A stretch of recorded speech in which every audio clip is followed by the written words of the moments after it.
సురేష్ అలాగే దివ్య మీరిద్దరు కూడా జాగ్రత్తగా ఇచ్చినా ఓకే. ఆ పెళ్ళి మీరు చెప్పేది మాకు మా తెలుసు గారితో అర్థమవుతుందా? ఓకే. మొదటి ఏంటంటే లెర్న్ ఫ్రమ్ ఈచ్ అదర్.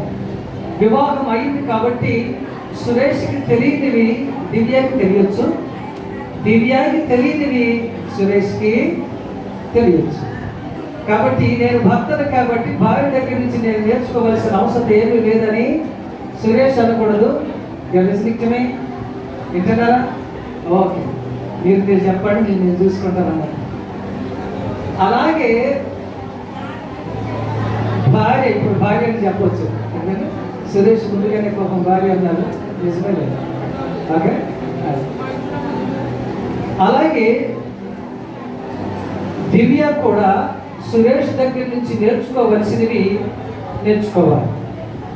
నాకన్నీ తెలుసు అని ఎప్పుడు కూడా చెప్పకూడదు. దయచేసి పెద్దలు, okay, I'm not thinking you, నేను తిట్టడం లేదు, కానీ ఆ నూతన వధూవరులకు ఏ సలహాలు ఇవ్వాలో అవి మాత్రమే ఇవ్వండి. అంతేగాని అల్లుడిని వెనుకట్టుగా